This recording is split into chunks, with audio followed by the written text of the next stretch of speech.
Hello friends, आप सबका अर्चना Harry channel पर बहुत बहुत स्वागत है। आज हम लोग पढ़ेंगे संज्ञा। संज्ञा कितने प्रकार की होती हैं, संज्ञा किसे कहते हैं, ये सब हम लोग इसमें जानेंगे।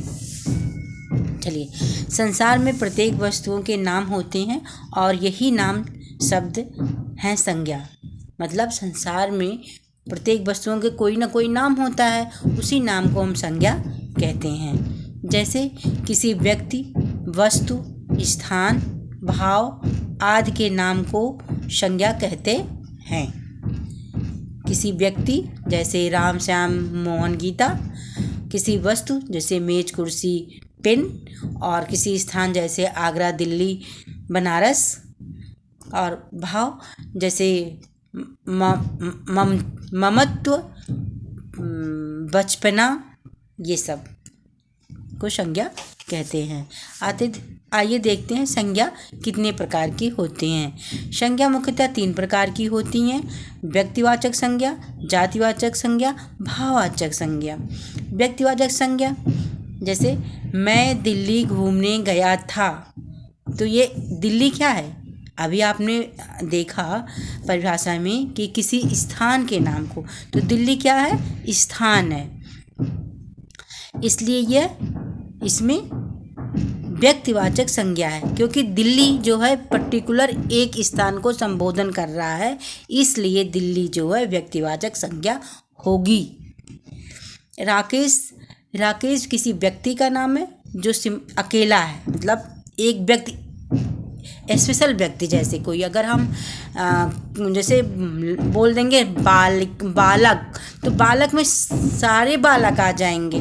लेकिन अगर हम बोल देंगे राकेश, तो सिर्फ एक व्यक्ति का संबोधन इसमें हो रहा है, इसलिए यह व्यक्तिवाचक संज्ञा कही जाएगी।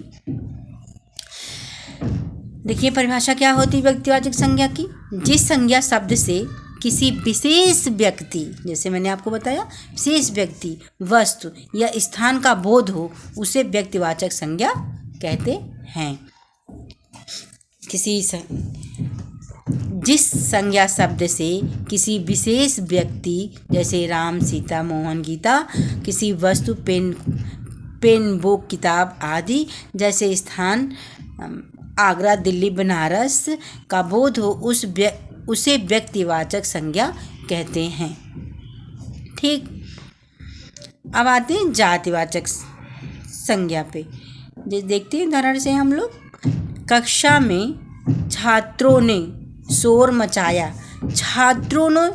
जब छात्रों ने कर दिया गया या तो इसमें एक ग्रुप का बोध हो रहा है। प्रत्येक छात्र, सभी छात्र, मतलब बोध हो गया सभी छात्र के लिए। तो इसलिए ये जातिवाचक, मतलब किसी एक विशेष जाति का संबोधन कर रहा है ना, पूरे छात्र का संबोधन, किसी एक का नहीं, पूरे छात्र ग्रुप का संबोधन कर रहा है, इसलिए ये जातिवाचक संज्ञा कहलाएगी। दूसरा देखते हैं, वह विदेश घूमने गया। विदेश मतलब जैसे सारे विदेश, जैसे मतलब इंडिया छोड़ के कहीं भी विदेश, उसी को विदेश कहते हैं। तो विदेश में सारे से आ जाएंगे, सारे देश आ जाएंगे, तो इसलिए यहाँ पे विदेश से पूरे एक ग्रुप का बोध हो रहा है, इसलिए ये जातिवाचक संज्ञा होगी। किसी एक जाति का इसमें बोध हो रहा है। जैसे यहाँ पे अगर हम कह देते बालिकाएं घूमने जा रही हैं, तो बालिकाएं सारी बालिकाएं, चाहे उसमें कोई भी हो, चाहे वो एक झुंड है, एक तरीके से एक समूह का बोध हो रहा है, इसलिए ये जातिवाचक संज्ञा होगी। जिस संज्ञा शब्द से किसी संपूर्ण जाति, देखो जैसे हमने बताया ना, पूरे ग्रुप, संपूर्ण जाति का बोध हो, उसे जातिवाचक संज्ञा कहते हैं। ये इस जातिवाचक संज्ञा की परिभाषा है। कभी कभी व्यक्तिवाचक संज्ञा का प्रयोग जातिवाचक संज्ञा के रूप में भी किया जाता है जी।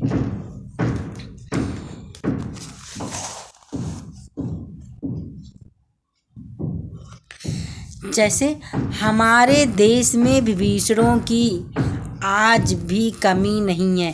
विभीषण तो एक ही व्यक्ति था, विभीषणों की कमी नहीं, ये कैसे जातिवाचक में कर दिया गया, प्रयोग किया गया। जातिवाचक मतलब एक पूरे ग्रुप का बोध हो रहा, विभीषणों का, जो कान भरने वाला हो उसको विभीषण कहते हैं। तो विभीषणों का, ये पूरे ग्रुप का बोध करा रहा है। तो इसलिए यहाँ पर व्यक्तिवाचक संज्ञा का प्रयोग जातिवाचक संज्ञा के रूप में किया गया है। इस देश में राजा हरिश्चंद्र हर स्थान पर मिलते हैं। राजा हरिश्चंद्र एक व्यक्ति थे, जो कि वो व्यक्तिवाचक संज्ञा है, लेकिन यहाँ इस वाक्य में राजा हरिश्चंद्र जातिवाचक संज्ञा के रूप में प्रयोग किए गए हैं, क्योंकि राजा हरिश्चंद्र हर स्थान पर मिलता है, मतलब सभी सत्य बोलने वाले सब मिल जाते हैं। तो एक ग्रुप का बोध हो रहा है, इसलिए ये इस वाक्य में व्यक्तिवाचक संज्ञा होते हुए भी ये जातिवाचक संज्ञा के रूप में प्रयोग किया गया है।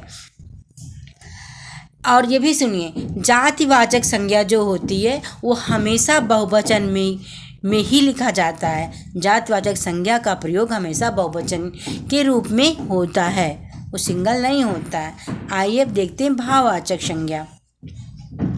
भाववाचक संज्ञा, जैसे आजकल भलाई का जमाना नहीं है। भाव, ये भलाई क्या हुई, भाव हो रहा है, एक भाववाचक संज्ञा है। ये बुराई भी भाववाचक संज्ञा है। जिस संज्ञा शब्द से किसी व्यक्ति, स्थान अथवा वस्तु के गुण, दोष, दशा, गुण, भलाई बुराई, ये क्या है, ये दोष है, गुण है, गुण, ये भलाई जो है गुण है, बुराई जो है दोष है, दशा, अवस्था आदि का बोध होता है, उसे भाववाचक संज्ञा कहते हैं। जिस संज्ञा शब्द से किसी व्यक्ति, स्थान अथवा वस्तु के गुण, दोष, दशा, अवस्था आदि का बोध हो, उसे भाववाचक संज्ञा कहते हैं। अब नोट देख लीजिए क्या है। भाववाचक संज्ञाएं सामान्यतः अगणनीय होती हैं, मतलब इस भलाई का कोई गणना है नहीं है, बुराई का कोई गणना है नहीं है, इसको गणना नहीं कर सकते, सिर्फ इसे महसूस कर सकते हैं। भाववाचक संज्ञा का प्रयोग सदैव एक वचन में होता है। भाववाचक संज्ञा का प्रयोग सदैव एक वचन में होता है। इन तीन भेदों के अतिरिक्त हिंदी व्याकरण में कुछ विद्वानों ने संज्ञा के अन्य दो भेद का वर्णन किया है, जो निम्नलिखित है। थैंक यू बच्चों, इसके आगे का अगली वीडियो में हम लोग जानेंगे।